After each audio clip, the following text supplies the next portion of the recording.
Fala, meus irmãos, a paz de Cristo. Eu tenho uma palavra de Deus para o teu coração. Na verdade, o tema que eu vou compartilhar com vocês hoje é uma pergunta bem curiosa.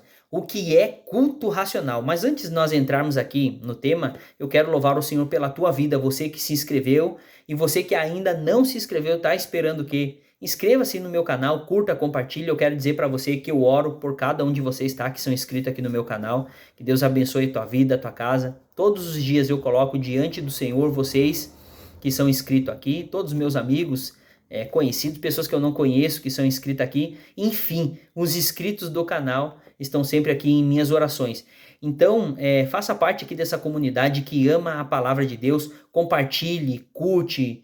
Vamos fazer um combinado? Assim que você terminar de ouvir essa palavra, a primeira pessoa que vier ao teu coração é com ela que você deve compartilhar a palavra de Deus. Amém?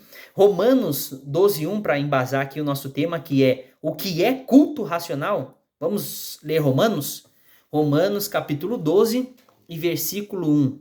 Eu estou com a NVI aqui como sempre, que diz assim: Portanto, irmãos, rogo-lhes pelas misericórdias de Deus que se ofereçam em sacrifício vivo, santo e agradável a Deus.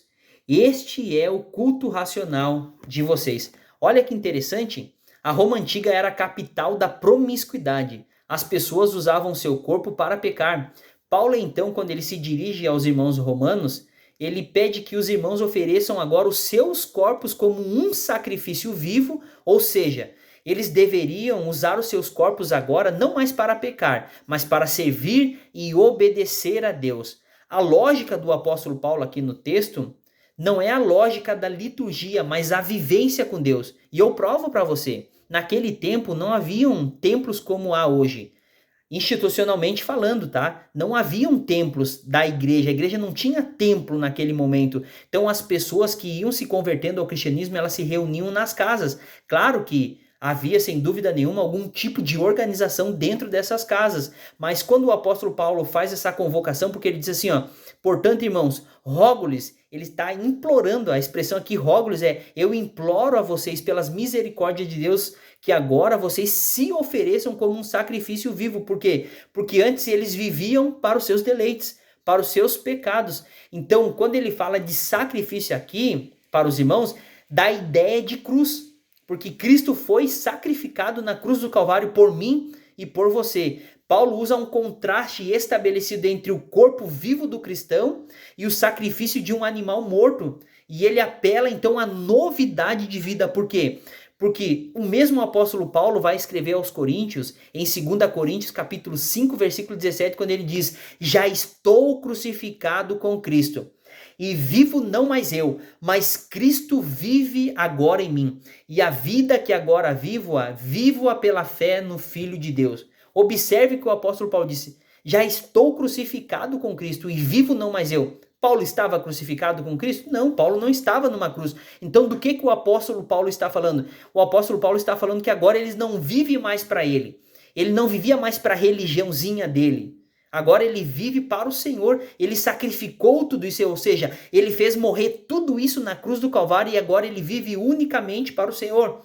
Eu penso que se o apóstolo Paulo fosse escrever hoje para as igrejas, o apóstolo Paulo colocaria mais ou menos assim nas suas cartas, ou em uma das suas cartas. Se ele fosse escrever hoje para a igreja de Biguaçu, ele diria assim: aos irmãos de Biguaçu, rogo-vos, irmãos, não vivam apenas um culto na vida. Ou seja, vocês precisam ter uma vida de culto. Não vivam apenas na terça, na quinta e no domingo. Irmãos, vocês precisam viver agora na segunda, na terça, na quarta, na quinta, na sexta, no sábado, no domingo, em janeiro, em fevereiro, em março, em dezembro, 2024, 2025. Seria isso que o apóstolo Paulo escreveria. Por quê? Porque muitas pessoas hoje pensam que servir a Deus, que cultuar a Deus, são em dias pré-estabelecidos.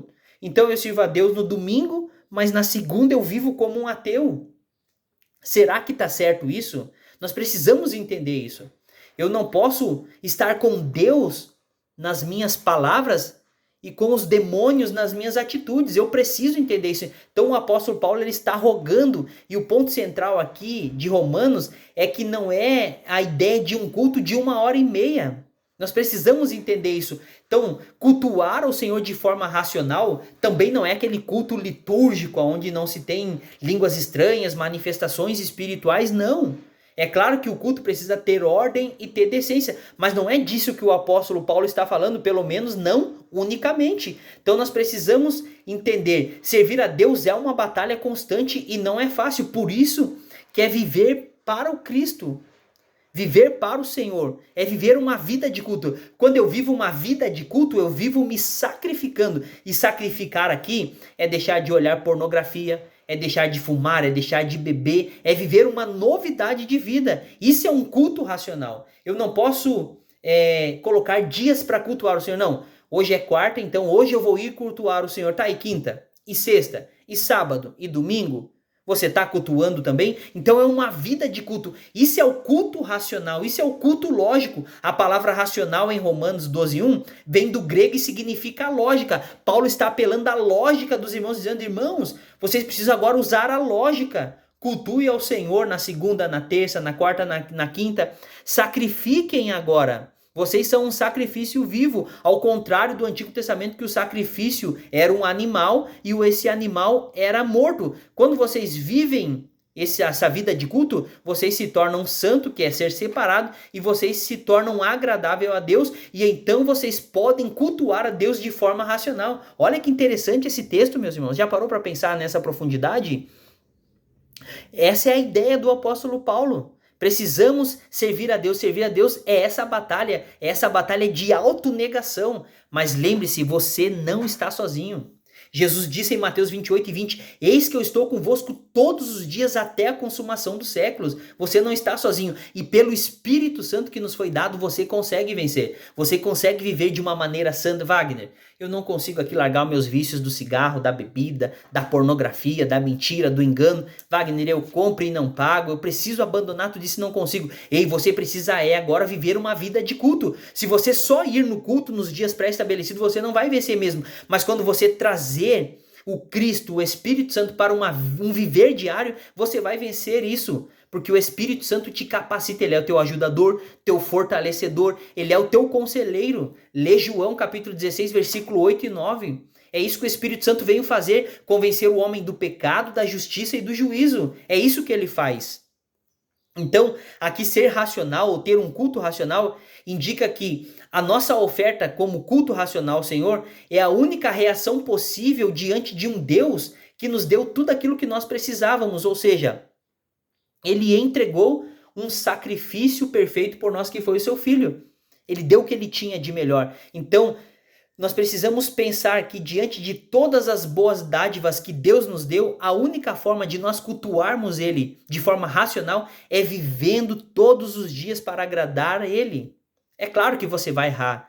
Eu não estou falando aqui de uma perfeição cristã, não existe isso. Irmãos, a nossa fé ela é comunitária. E basta nós interagirmos com outras pessoas para você ver que nós vamos errar, nós vamos falhar, mas que você procure viver essa vida de culto e não um culto na vida.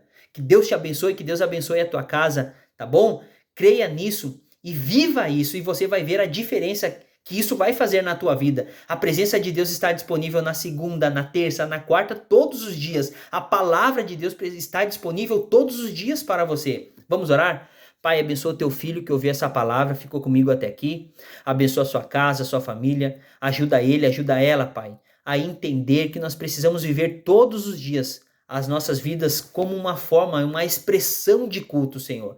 Que nós não venhamos nos limitar apenas ao templo, que nós não venhamos nos limitar apenas a ler a palavra, a orar no culto, Senhor, da terça, da quinta e do domingo, mas que todos os dias nós possamos viver de uma forma íntegra, honesta, justa. Isso também é um culto racional diante do Senhor, Pai. E que nós possamos oferecer os nossos corpos como sacrifício vivo, santo e agradável ao Senhor. O último texto aqui para nós fechar rapidamente, que me vem agora aqui, é 1 Coríntios capítulo 6, 19 e 20, que diz assim, ó: acaso não sabe que o corpo de vocês é santuário do Espírito Santo que habita em vocês, que lhes foi dado por Deus e que vocês não são de si mesmo? Olha que interessante, olha o 20 para fechar. Vocês foram comprados por alto preço, portanto glorifiquem a Deus com o seu próprio corpo. O que ele está dizendo aqui? Cultue ao Senhor todos os dias. Usem o corpo de vocês, os membros do corpo de vocês agora como um instrumento de adoração diária ao Senhor. Tá bom? Que Deus te abençoe, compartilhe essa palavra aí e até o próximo vídeo, querendo Deus.